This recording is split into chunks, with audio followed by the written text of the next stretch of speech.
Tes, puji Tuhan. Shalom Bapak Ibu Saudara sekalian. Selamat pagi. Selamat kita bertemu kembali dalam acara atau program Renungan SOS. Puji Tuhan.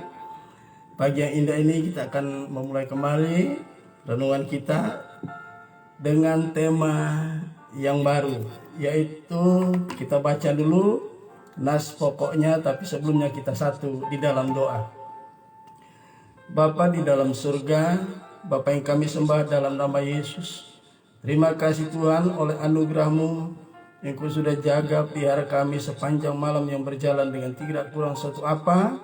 Terlebih Tuhan pagi yang indah ini dengan penuh kasih Engkau sudah membangunkan kami dengan keadaan roh, jiwa dan tubuh yang diberkati oleh Tuhan. Terima kasih Bapa. Sebentar lagi kami akan mendengarkan renungan kebenaran firman-Mu. Kami mohon Roh Kudus menolong kami, baik kami yang menyampaikan renungan maupun mereka-mereka yang mendengarkan renungan ini. Terima kasih Bapa. Di dalam berkat nama Yesus Tuhan dan Raja kami sudah berdoa dan mengucap syukur kepadamu. Haleluya. Amin. Puji Tuhan. Bapak Ibu Saudara sekalian, nas pokok kita pagi yang indah ini terambil dari Mazmur pasal 25 ayat yang ke-14. Demikian bunyi firman Tuhan. Sekali lagi, Mazmur 25 ayat 14. Demikian bunyi firman Tuhan. Tuhan bergaul karib dengan orang yang takut akan Dia, dan perjanjiannya diberitahukannya kepada mereka. Saudaraku yang kekasih, Mazmur 25 ini adalah Mazmur yang ditulis oleh Daud ya. Di sini Daud menceritakan ya tentang bagaimana pengalaman hidup Daud bersama dengan Tuhan melalui Mazmurnya ini, yaitu diberitahukan kepada orang-orang atau umat Allah yang takut akan Tuhan pada masa Daud itu. Di sini dikatakan Tuhan bergaul karib dengan orang yang takut akan Dia ya, dan perjanjiannya diberitahukannya kepada mereka ya. Dalam terjemahan yang lain ya, ayat ini bunyinya agak berbeda tetapi maknanya sama ya. Di sini dikatakan Tuhan bergaul karib dengan orang yang takut akan Dia ya. Jadi Tuhan bergaul karib dengan siapapun ya. Tapi di sini lebih spesifik dikatakan Tuhan bergaul karib dengan orang yang takut akan Dia ya. Itu yang pertama. Yang kedua, dan rahasianya ya. Jadi bukan perjanjiannya tapi maknanya sama ya. Dan perjanjiannya atau rahasianya diberitahukan kepada mereka ya. Nah, kita lihat Saudara, untuk mengetahui ya rahasia-rahasia Tuhan ya, itu kita perlu bergaul intim dengan Tuhan ya. Jadi tema pagi yang indah ini, tema yang baru, judulnya adalah rahasia Tuhan disingkapkan kepada orang-orang yang takut akan Dia dan yang memiliki hubungan yang intim dengan Tuhan. Puji Tuhan. Itulah judul renungan kita pagi yang indah ini ya. Nah, kita lihat sekarang Ulangan 29 ayat yang ke-29 ya. Ulangan 29 ayat yang ke-29. Kita akan lihat pembacaan tersebut ya. Ulangan 29 ayat 29.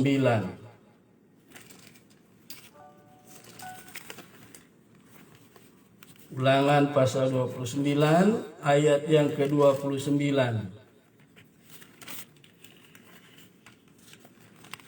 Kita akan lihat ya pembacaannya.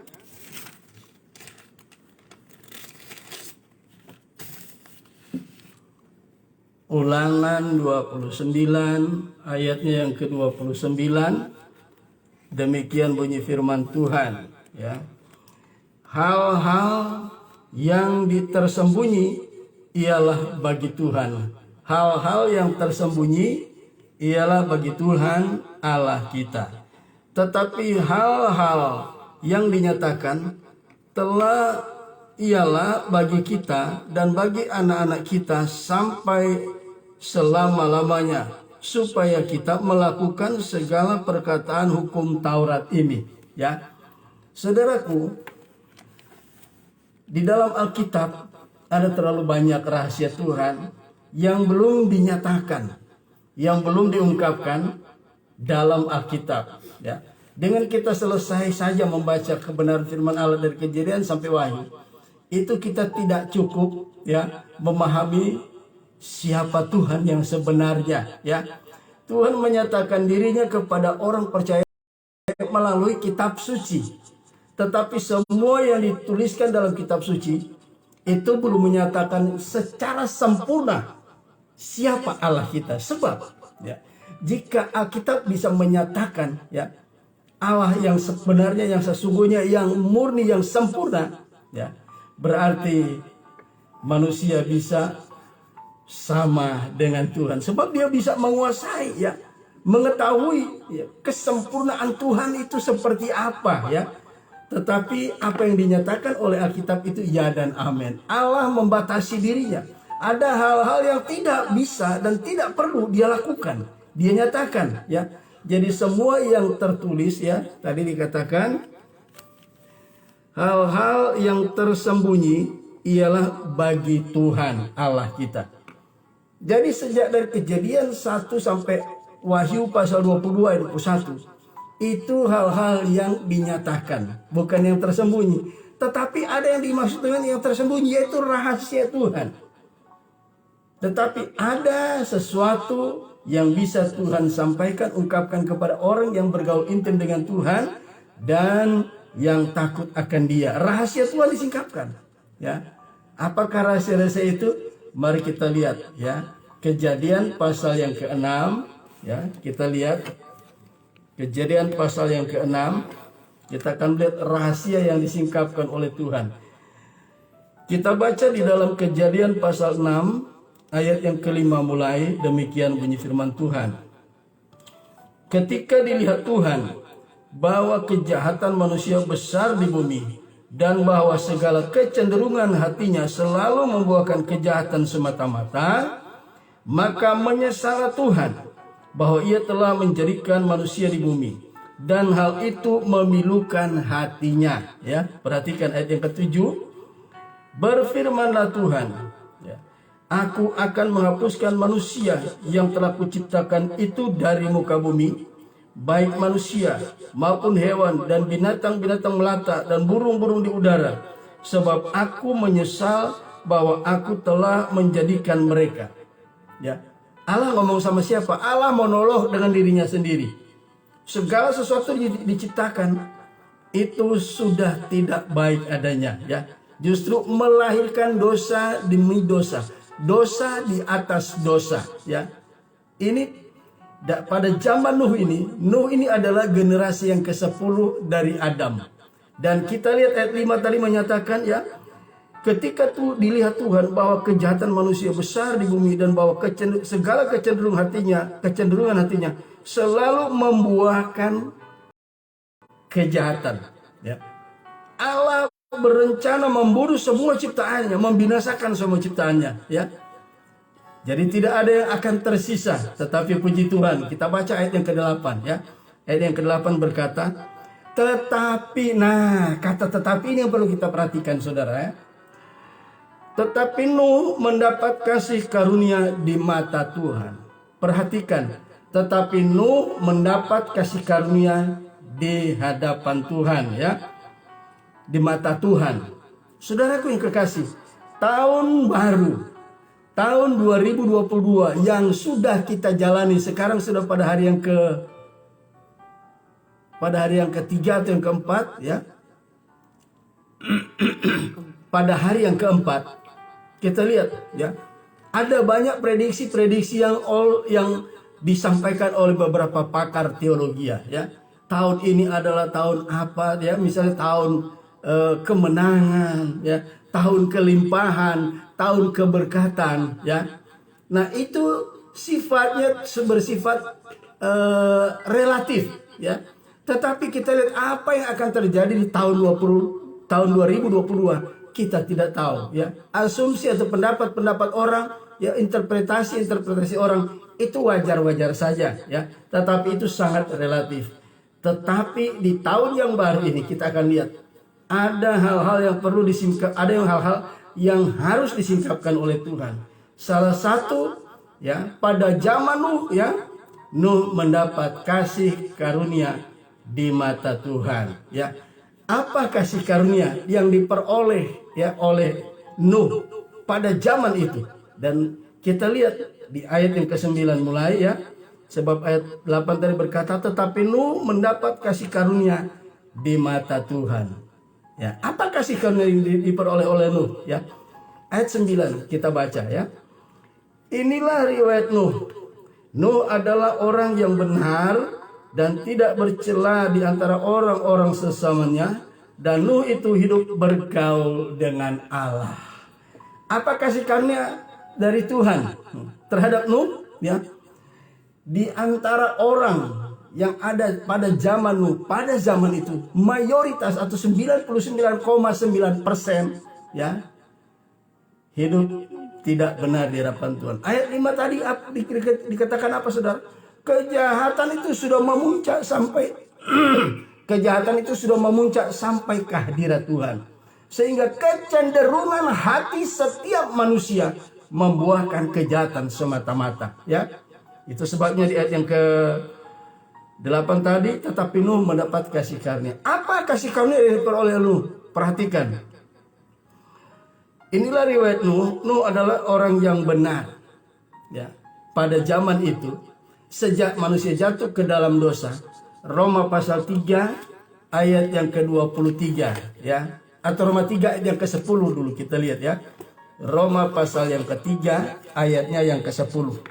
Ya, kita lihat apa kata firman Tuhan, ya. Roma 3 ayat yang ke-10, demikian bunyi firman Tuhan. Seperti ada tertulis, tidak ada yang benar, seorang pun tidak. Sejak kejatuhan Adam ke dalam dosa, dosa Adam itu diimputasikan, ya, dilimpahkan, ya, dipindahkan kepada semua anak cucu Adam. Jadi dosa Adam itu atau dosa warisan, dosa asali itu menjadi bagian semua manusia termasuk Nuh. Nuh menjadi orang benar bukan karena dia tidak terkontaminasi dari dosa warisan. No. Tidak seperti itu, ya. Tetapi kita lihat kasih karunia yang diperoleh oleh Nuh pada zaman itu. Pertama adalah dikatakan, ya, inilah riwayat Nuh. Nuh adalah seorang yang benar, ya. Seorang yang benar. Roma 5 ayat 1 berkata apa, ya? Sebab itu kita dibenarkan oleh iman, ya. Nuh itu dibenarkan oleh Allah, jadi menjadi orang yang benar, ya. Jadi oleh iman Nuh itu dibenarkan oleh Allah, ya. Yang kedua, kasih karunia yang diterima oleh Nuh dan tidak bercela di antara orang-orang sesamanya. Dia hidup tidak bercela. Apa maknanya? Tidak bercela artinya sesuai dengan kebenaran firman Tuhan. Yang ketiga, kasih karunia yang diperoleh oleh Nuh adalah, ya, dan Nuh itu hidup bergaul dengan Allah. Benarlah pengalaman Daud yang disampaikan tadi dalam nas pokok tadi, ya. Mazmur 25 ayat 14, ya. Tuhan bergaul karib dengan orang yang takut akan Dia, dan rahasianya diberitahukan, disingkapkan kepada mereka, ya. Nah, saudaraku yang kekasih, Nuh mendapatkan 3 kasih karunia di hadapan Allah. Pertama, dia orang yang benar, dibenarkan karena dia tetap hidup sesuai dengan, ya, orang yang dibenarkan. Yang kedua, dia hidup tidak bercela di antara orang sezamannya, ya. Pada saat itu semua kecenderungan hati manusia pada zaman Nuh selalu membawakan kejahatan, sehingga dosa memuncak sampai ke hadirat Tuhan. Yang ketiga, Nuh mendapat kasih karunia karena apa? Dia bergaul intim, bergaul erat dengan Tuhan. Haleluya, puji Tuhan. Rahasia yang keempat apa, saudara? Ya, nah kita akan lihat sekarang, ya. Di ayat yang ke-11, ayat yang ke-10, di sini diceritakan Nuh memperanakkan 3 orang laki-laki, ya, Sem, Ham, dan Yafet. Ayat 11, adapun bumi itu telah rusak di hadapan Allah dan telah penuh dengan kekerasan. Ayat 12, Allah menilik bumi itu, sungguhlah rusak benar, sebab semua manusia menjalankan hidup yang rusak di bumi. Ya, ayat yang ke-11, ayat yang ke-13, berfirman Allah kepada siapa? Kepada Nuh. Ya, ayat yang ke-5 berkata, ketika dilihat Tuhan bahwa kecenderungan hatinya kejahatan manusia besar di bumi, dan bahwa segala kecenderungan hatinya hanya selalu membuahkan kejahatan semata-mata, maka menyesallah Tuhan, ya, bahwa ia telah menjadikan manusia di bumi dan hal itu memilukan hatinya. Ayat yang ke-7 perhatikan, ya. Berfirmanlah Tuhan, tidak ada kata apa-apa, ya. Berfirmanlah Tuhan, aku hendak menghapuskan manusia yang telah kuciptakan itu dari muka bumi, baik manusia maupun hewan, dan binatang-binatang melata, dan burung-burung di udara, sebab aku menyesal bahwa aku telah menjadikan mereka. Ayat 7 berkata, maka berfirmanlah Tuhan. Itu Tuhan ngomong sendiri, dia monolog sendiri. Tapi ayat yang ke-13 kita perhatikan, ya. Berfirmanlah Allah kepada siapa? Kepada Nuh yang telah mendapat 3 kasih karunia di hadapan Tuhan. Dia orang yang benar, ya. Dia tidak bercela, hidup sesuai dengan kebenaran firman Allah pada zamannya. Yang ketiga, dia orang yang bergaul intim dengan Tuhan, ya. Jadi masalah air bah yang akan membunuh, membinasakan semua ciptaan Allah pada zaman Nuh, itu Nuh tidak tahu. Nuh nggak tahu, saudara, ya. Makanya ayat 13, ya, ayat 13, ya, yang kita sadari di sini dikatakan, berfirmanlah kepada Nuh, aku telah memutuskan untuk mengakhiri segala makhluk, sebab bumi telah penuh dengan kekerasan oleh karena mereka, ya. Jadi aku akan memusnahkan di bumi, ya, aku akan memusnahkan mereka bersama-sama dengan bumi, ya. Jadi Allah memberitahukan akan membinasakan seluruh ciptaannya, ya. Tetapi kita lihat Nuh yang mendapat kasih karunia pada hadapan Tuhan, ya, dia mendapatkan 3 jenis kasih karunia. Kemudian di sini ayat 14, ya, ayat 14 sampai ayat 22 menceritakan apa, ya? Tuhan memberitahukan kepada Nuh rahasia yang selama ini tidak diketahui Nuh adalah, buatlah bagimu sebuah bahtera dari kayu gofir. Bahtera itu harus kau buat berpetak-petak dan harus kau tutup dengan pakal dari luar dan dari dalam, ya. Tuhan memberitahukan, dia dipercayakan Tuhan, ya, kasih karunia yang dipersiapkan yang diberikan oleh Tuhan kepada Nuh. Yang keempat adalah Tuhan memberikan mandat untuk membuat satu bahtera. Saudara, kalau kita bisa melayani Tuhan, itu bukan karena kuat dan gagah kita, itu bukan karena pilihan kita, itu bukan karena ditunjuk oleh manusia, tetapi itu adalah kasih karunia di hadapan Tuhan. Apapun bentuk pelayanan itu adalah kasih karunia di hadapan Tuhan. 4 kasih karunia diberikan kepada Nuh, ya.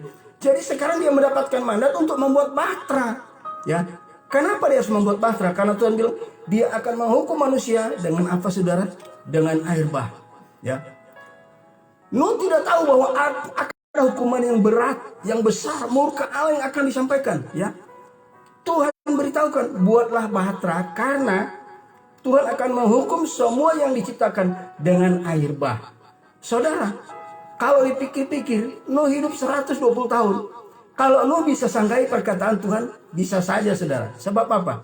Ya, mana mungkin, ya, Nuh disuruh buat bahtera di atas gunung. Karena akan ada air bah yang akan dicurahkan Tuhan sebagai bukti murka Tuhan atas manusia yang sudah jatuh ke dalam dosa. Kejahatan memuncak, ya. Tuhan singkatkan kepada Nuh. Kalau Nuh bilang, loh, dari zaman Adam sampai Nuh belum ada setetes hujan yang turun dari langit. Belum ada hujan. Jadi secara rasional tidak masuk akal apa yang disampaikan oleh Tuhan. Tetapi kebenaran firman Allah tidak bisa kita pakai logika. Kita harus dengan iman, ya. Dan terbukti setelah Nuh selesai membuat, ya, membuat bahtera, ya 120 tahun bukan waktu yang singkat. Nuh membangun bahtera cukup lama. Dia banyak diolok orang, dihina orang dengan apa yang dilakukan. Mungkin kalau sekarang, nah ini orang gila. Nuh ini orang stres. Buat bahtera sih no problem. Kalau di darat, ini di atas gunung saudara, ya hujan belum pernah turun dan Nuh tetap setia, ya. Ayat 22 berkata, ya, lalu Nuh melakukan semuanya itu tepat seperti yang diperintahkan Allah kepadanya, demikianlah dilakukannya. Nuh adalah orang setia yang menjadi pelaku firman. Apa yang Tuhan sampaikan? Dia lakukan saudara. Yang membuat bahtera itu adalah apa saudara? Kasih karunia yang keempat. Yang kelima adalah apa? Ketika pasal 6 ini, pasal 7 ini dengan judul bacaan atau perikop yang diberikan oleh redaktur Alkitab, air bah. Pasal 7 ini menceritakan tentang apa saudara? Ya, air bah yang mulai dicurahkan oleh Tuhan dari langit dan mata air dari bumi dibukakan oleh Tuhan sehingga manusia semua binasa, ya. Cuma Nuh dan keluarganya 8 orang, Nuh suami istri dengan ketiga anaknya dan ketiga calon mantunya, ya, anak-anak daripada Nuh dan pasangan-pasangan hidup mereka. Saudara tahu apa yang terjadi? Air bah dicurahkan luar biasa. Kasih karunia yang kelima yang diterima oleh Nuh karena dia orang yang bergaul intim dengan Tuhan. Rahasia Tuhan disingkapkan, air bah yang tidak pernah turun dari satu tetes hujan pun tidak pernah turun dari zaman Adam terjadi pada zaman Nuh. Apa yang terjadi saudara? Kasih karunia yang kelima yang diterima oleh Nuh adalah, pertama, dia mendapat kasih karunia apa? Dia dibenarkan oleh Tuhan. Yang kedua, dia orang yang tidak bercela, ya. Dia hidupnya sesuai dengan kebenaran firman Allah. Yang ketiga, dia orang yang bergaul intim dengan Tuhan. Yang keempat, diberitahukan bahwa akan ada pemusnahan massal. Orang-orang ciptaan Allah semua pada waktu itu akan dibinasakan. Nuh melakukan apa perintah Tuhan, yaitu apa? Dia mendapat mandat untuk membuat bahtera di atas gunung. Orang gila kalau orang bilang sekarang, ya. Tapi lihat buktinya menjadi kenyataan. Pasal 7 kitab Kejadian menceritakan tentang turunnya air bah, ya. Apa yang terjadi? Manusia yang hidup tinggal 8 orang pada zaman Nuh. Kasih karunia yang kelima, Nuh mendapatkan keselamatan dari kebinasaan kekal. Dahsyat enggak saudara? Nah, puji Tuhan saudaraku, saya percaya kebenaran firman Allah pagi yang indah ini sudah memberkati kita. Besok hari kita melanjutkan dengan topik yang berbeda, tema yang berbeda. Sebelum kita akhiri, kita dengarkan pujian bagi Tuhan. Haleluya.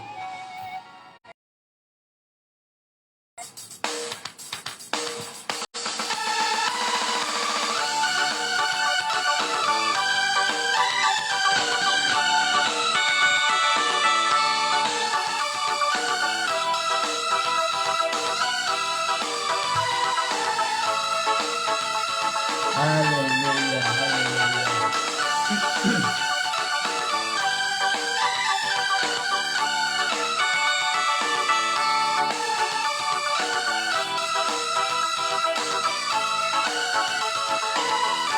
Haleluya, haleluya.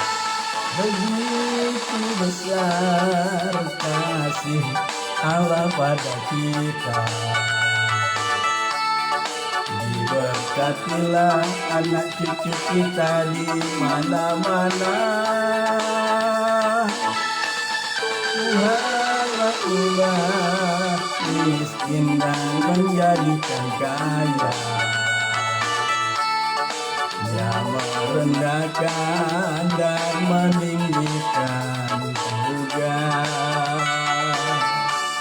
Berbahagialah bagi orang yang percaya. Anak cucunya pasti tidak akan meminta-minta,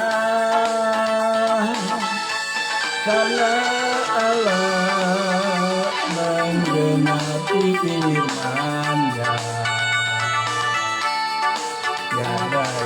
mustahil bagi orang percaya. Haleluya. Haleluya. Haleluya. Glory bagi Yesus. Terpujilah nama Yesus. Haleluya. Haleluya. Haleluya.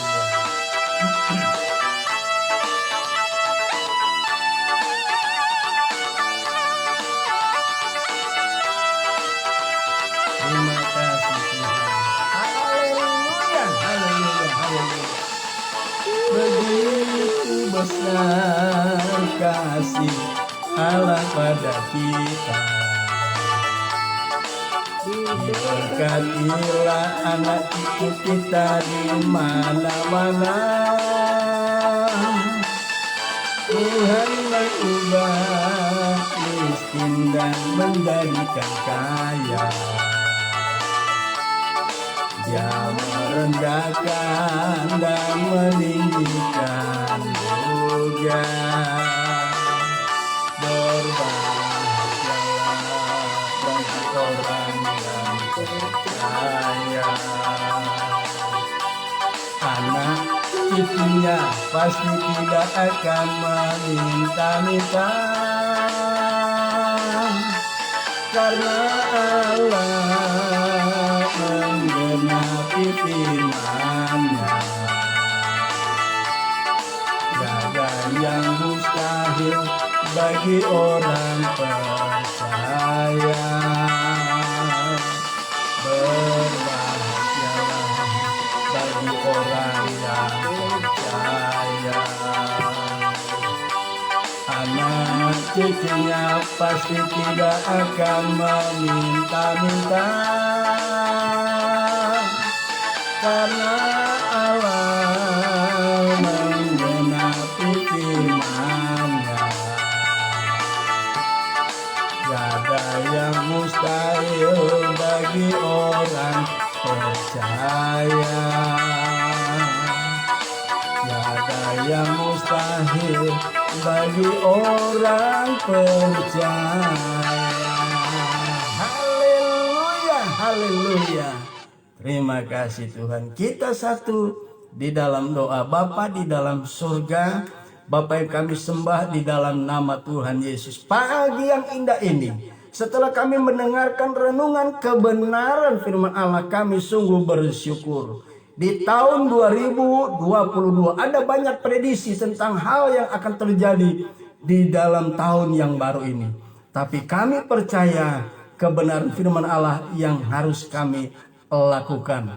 Kami ingin bergaul intim dengan Tuhan. Kami ingin hidup yang selalu benar di hadapan Tuhan. Kami hidup selalu ingin tidak bercela di hadapan Tuhan oleh pertolongan Roh Kudus. Maka hal-hal yang akan terjadi di tahun 2022 yang tidak baik itu tidak akan menimpa kami, sebagaimana hal itu tidak terjadi pada Nuh dan seluruh keluarganya.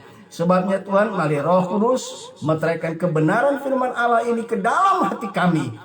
Bahkan mampukan kami Tuhan mengaplikasikan kebenaran firman Tuhan itu. Kami harus bergaul intim dengan Tuhan, sehingga rahasia-rahasia yang akan disingkapkan sudah kami miliki sejak saat ini oleh iman percaya kami. Jadi sepanjang tahun 2022 kami percaya hal-hal yang buruk yang akan melanda muka bumi ini di seluruh alam semesta tidak akan menimpa kami. Kami akan diluputkan sebagaimana seperti Nuh dan keluarganya diluputkan, diselamatkan dari murka Allah. Begitu juga halnya dengan kami. Apapun yang terjadi dari bulan Januari sampai akhir tahun, kami percaya kami ada dalam perlindungan bahtera keselamatan dari Tuhan, yaitu Yesus Kristus, bahtera kehidupan kami.